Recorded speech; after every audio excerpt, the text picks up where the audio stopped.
Exercise 2.1 का question number 1 है, identify each of the following as rational and irrational numbers. यहाँ पे कुछ नंबर्स दिए गए हैं, उनको आपने आइडेंटिफाई करना है कि वो रैशनल हैं या इरेशनल हैं। तो जो भी नंबर इस तरह से दिया जाएगा उसको आपने डिवाइड कर लेना है। इसका हम अंडर रूट 3 जो है वो फाइंड आउट कर लेते हैं क्या है। तो इसका जो हमें 3 का अंडर रूट आया है वो 1.7320508087 और ये चलता जा रहा है। तो ऐसा आंसर जिसमें डेसिमल के बाद जो है एक तो वो चलता जाए, नॉन टर्मिनेटिंग कहलाता है, यानी कि ये चीज़ अभी चलती जा रही है, इसमें मज़ीद आगे नंबर्स आएंगे अगर आप कैलकुलेटर पे डिवाइड करेंगे। और सेकंड चीज़ है कि इनमें कोई पैटर्न रिपीट भी नहीं हो रहा, 73205 हर एक जो पैटर्न या सीक्वेंस है, कोई सीक्वेंस नहीं आ रही। तो इसको हम क्या कहते हैं, ऐसे नंबर्स को हम इरेशनल बोलते हैं। यहाँ पर मैं IR से लिख रहा हूँ, तो ये हमारा इरेशनल है। पार्ट 2 है हमारे पास 1/6।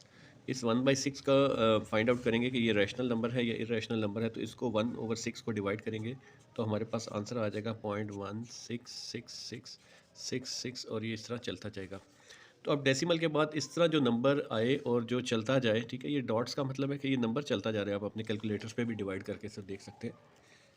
तो ये जो है नॉन टर्मिनेटिंग है, लेकिन अगर आप इसमें नोट करें तो ये चीज़ें जो है वो रिपीट हो रही हैं, ठीक है। तो इसको हम नॉन टर्मिनेटिंग के साथ साथ, नॉन टर्मिनेटिंग है, जैसे ऊपर वाला भी नॉन टर्मिनेटिंग था, और साथ ही साथ ये क्या है, रिकरिंग है। रिकरिंग से मुराद ये है कि ये चीज़ रिपीट हो रही है। तो अगर नॉन टर्मिनेटिंग और रिकरिंग हो तो ये जो है हमारा क्या कहलाएगा, रैशनल नंबर कहलाएगा। इसको हम रैशनल नंबर बोलेंगे। तो ये हमारा रैशनल नंबर होगा। पार्ट 3 है हमारा, जिसमें कि पाई दिया हुआ है। पाई जैसा कि आप जानते हैं इसकी वैल्यू होती है 22/7। तो 22 को जब आप 7 से डिवाइड करेंगे तो आपके पास आंसर आ जाएगा। तो ये हमारे पास आंसर आ जाएगा इसको डिवाइड करने से 3.14285714285 और आगे ये चलता जा रहा है। तो अगर आप ये देखें तो ये क्योंकि नंबर चलता जा रहा है तो ये चीज़ जो है वो नॉन टर्मिनेटिंग है। और क्या इसमें कोई पैटर्न रिपीट हो रहा है, 1428571 1428571। तो ये एक नॉन टर्मिनेटिंग और नॉन रिकरिंग है, तो इसको हम इरेशनल नंबर कहेंगे। IR से लिख देते हैं, इरेशनल नंबर कहलाएगा। ये वैल्यू इसकी एग्जैक्ट नहीं है, अगर आप गूगल पे डाल के चेक करेंगे तो आपके पास डिफरेंट वैल्यू आएगी, और वो भी अप्रॉक्सीमेट लिखी होती है, क्योंकि पाई की वैल्यू ये 22/7 जो है ये अप्रॉक्सीमेट वैल्यू है। तो ये एक इरेशनल नंबर है हमारा। 15 को 2 से डिवाइड करना है नेक्स्ट नंबर हमारा। तो 15 को अगर 2 से डिवाइड करेंगे तो हमारे पास 7.5 आ जाएगा। तो अब ये भी डेसिमल में आ रहा है, लेकिन इसमें जो है वो डेसिमल के बाद ये नंबर ख़त्म हो गया या मुकम्मल हो गया, टर्मिनेट हो गया। तो इसे हम क्या कहेंगे, रैशनल नंबर कहलाएगा। तो ये हमारा रैशनल नंबर कहलाएगा। नेक्स्ट पार्ट है हमारा 5 के अंदर है 7.25। तो 7.25 जो है वो ऑलरेडी एक कंप्लीट नंबर है। इसके आगे फर्दर ना ये नॉन टर्मिनेटिंग है, ना इसमें कोई नॉन रिकरिंग वाली कोई वो चीज़ है। तो इसको हम क्या लिखेंगे, रैशनल नंबर कहेंगे। तो ये हमारा रैशनल नंबर आ जाएगा। पार्ट 6 है हमारा 29 अंडर रूट। तो इसका आप 29 का जब अंडर रूट कैलकुलेटर से निकालेंगे तो वो आपके पास आ जाएगा। तो 29 का अंडर रूट ये आ जाएगा, ठीक है। ये देख लें, अब एक नॉन टर्मिनेटिंग नंबर है क्योंकि ये आगे डॉट डॉट का मतलब है चलता जा रहा है, और इसमें कोई भी वैल्यूज़ जो है आपस में रिपीट नहीं हो रही। तो नॉन टर्मिनेटिंग और नॉन रिकरिंग है। तो ये नॉन टर्मिनेटिंग नॉन रिकरिंग होने की वजह से क्या कहलाएगा, हमारा इरेशनल नंबर कहलाएगा। तो ये हमारा इरेशनल नंबर कहलाएगा। क्वेश्चन नंबर 2 है, convert the following fractions into decimal. इन सब दिए हुए फ्रैक्शंस को हमने डेसिमल में कन्वर्ट करना है। पार्ट 1 है हमारे पास 17 डिवाइडेड बाई 25। तो इसको सॉल्व करने के लिए पहले सोल्यूशन लिखने के बाद हम लोग इसको इस तरह से डिवाइड का बना लेते हैं साइन, ठीक है। जो ऊपर वैल्यू होती है वो अंदर आ जाती है, जो नीचे वैल्यू होती है इसको न्यूमरेटर भी बोलते हैं, न्यूमरेटर अंदर आ जाएगा, और डिनोमिनेटर जो है वो डिवाइज़र बन जाएगा, और 25 जो है वो बाहर आ जाएगा, ठीक है। अब 25 जो है 17 पे पूरा पूरा डिवाइड नहीं होता, तो हम क्या करेंगे, हम यहाँ पे पॉइंट लगा लेंगे। पॉइंट लगाने से हम एक ज़ीरो यहाँ पे लिख सकते हैं। तो 25 का जो है वो हम अगर 6 से मल्टीप्लाई करें तो हमारे पास 150 आएगा, ठीक है। अगर हम इसको 7 से मल्टीप्लाई करेंगे तो 175 आएगा। तो हमने एक ऐसा नंबर देखना है जो इसके या इक्वल हो या इससे कम हो। तो 150 आएगा 6 से मल्टीप्लाई करने के, 0 में से 0 सब्ट्रैक्ट होगा 0 आ जाएगा, 7 में से 5 सब्ट्रैक्ट होगा तो 2 आ जाएगा। अब क्योंकि हम डेसिमल लगा चुके हैं तो अब आप यहाँ पे हर स्टेप पे एक ज़ीरो ऐड कर सकते हैं। तो 25 को अगर हम 8 से मल्टीप्लाई करेंगे, 25 8s आर 200, तो ये हमारा 200 आंसर आ जाएगा।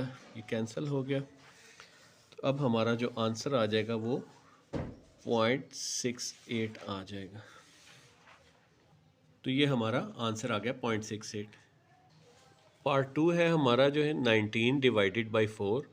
19 डिवाइडेड 4, इसको सॉल्व करने के लिए हम सोल्यूशन लिख लेते हैं, और जो न्यूमरेटर है हमारा उसको हम 19 को अंदर लिख लेंगे, और 4 जो है इसको डिनोमिनेटर को बाहर लिख लेंगे डिवाइज़र के तौर पे। तो 4 का टेबल अगर हम पढ़ें, 4 तक 4 4s आर 16, 4 5s आर 20, तो वो 20 से बढ़ जाएगा। हम इससे या इक्वल या फिर इसके नीचे रखेंगे वैल्यू को, तो 4 4s आर 16 आ जाएगा यहाँ पे। 9 में से 6 सब्ट्रैक्ट करेंगे तो हमारे पास 3 आ जाएगा, ठीक है। अब 4 3 पे नहीं जा सकता तो हम यहाँ पे पॉइंट लगाएंगे, और पॉइंट लगाने के बाद हम यहाँ पे ज़ीरो ऐड कर लेंगे। 4 का टेबल अब हम 4 7s आर 28, 4 8s आर 32, 32 जो है वो 30 से बढ़ जाएगा, तो हम 4 7s तक पढ़ेंगे 28। 30 में से 28 माइनस करेंगे तो हमारे पास 2 आ जाएगा। ऊपर से आप फिर एक ज़ीरो लगा सकते हैं, हर स्टेप में आप एक ज़ीरो ऐड कर सकते हैं डेसिमल के बाद। तो अब ये 4 5s आर 20 आ जाएगा, ठीक है, कैंसिल हो गया। तो हमारा जो ये फ्रैक्शन है ये डेसिमल में कन्वर्ट हो गई। इसका आंसर 4.75 आ गया हमारा। पार्ट 3 है हमारे पास 57 डिवाइडेड बाई 8। इसी तरह से सोल्यूशन लिखने के बाद 57 को हम अंदर रख लेंगे और 8 को बाहर रख लेंगे। इसको हम 8 पे डिवाइड करेंगे। 8 7s आर 56, 8 8s आर 64, 64 बढ़ जाएगा तो हम 8 7 तक इसको डिवाइड करेंगे। 8 7s आर 56, 7 में से 6 जाएगा तो 1 आ जाएगा, 5 में से 5 जाएगा 0 आ जाएगा। अब 8 को 1 पे डिवाइड नहीं कर सकते तो हम यहाँ पे डेसिमल लेंगे, और डेसिमल लेने के बाद हम यहाँ पे 0 ऐड कर सकते हैं, 0 आ जाएगा।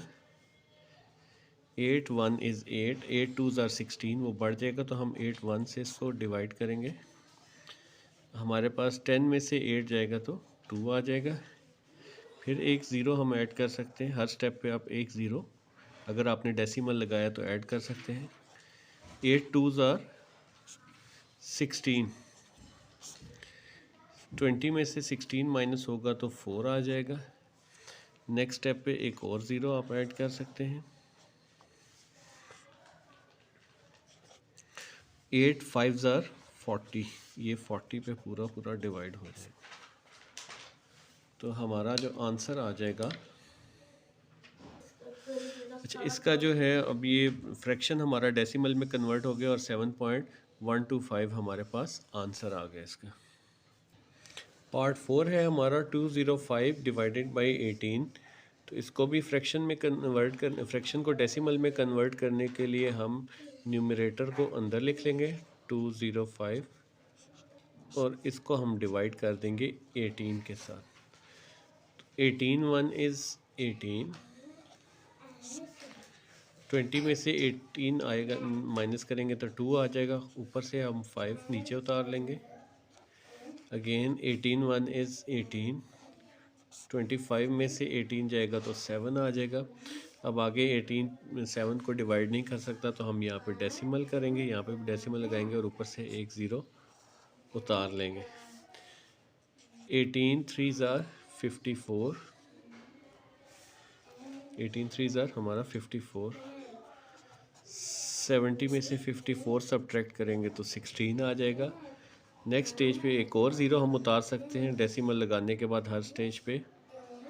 160 तक हम 18 का टेबल पढ़ेंगे तो ये 8 आएगा। 18 8 ज़ार 144 होता है, 18 9 162 हो जाता है। तो इससे नीचे रखेंगे तो इसमें से सब्ट्रैक्ट करेंगे तो हमारे पास अगेन 16 आ जाएगा। एक और ज़ीरो ऐड कर लेंगे 160, 18 8 ज़ार 144, तो ये हमारे पास अगेन 16 बच जाएगा। तो ये इस तरह से चलता रहेगा, हम इसको 3 डेसिमल तक ले गए हैं, आगे इसी तरह से ये चलता जाएगा। तो हम अपने आंसर को 11.388, या अगर टू डेसिमल प्लेस तक लिखना है तो इसको राउंड ऑफ करेंगे, ये 5 से बड़ा है तो यहाँ पे +1 हो जाएगा। तो हमारा आंसर जो आ जाएगा 11.39, ये हम लिख सकते हैं। तो ये डेसिमल में कन्वर्ट हो गई, ये हमारा आंसर है। पार्ट 5 है हमारा 5 डिवाइडेड बाई 8, इसका सोल्यूशन लिख लेते हैं। तो 5 को हम अंदर रख लेंगे और 8 को हम बाहर रख लेंगे। तो 8 5 पे नहीं जा सकता तो हम यहाँ पे शुरू में ही डेसिमल लगा लेंगे और यहाँ पे हम एक ज़ीरो ऐड कर लेंगे तो ये 50 बन जाएगा। 8 7 आर 56, 8 6 आर 48, तो 8 6 आर 48, 50 में से 48 सब्ट्रैक्ट होंगे तो 2 आ जाएगा। अगेन नेक्स्ट स्टेज पे हम क्योंकि डेसिमल लगा चुके हैं एक ज़ीरो ले लेंगे। 8 2 आर 16, 4 आ जाएगा हमारे पास। फिर नेक्स्ट स्टेज पे एक ज़ीरो लगा लेंगे। 8 5 आर 40 बन गया, तो ये 8 5 आर 40 हो जाएगा, कैंसिल हो गया। तो हमारा जो आंसर आ जाएगा वो 0.625 हमारा आंसर आ जाएगा और ये डेसिमल में कन्वर्ट होगा।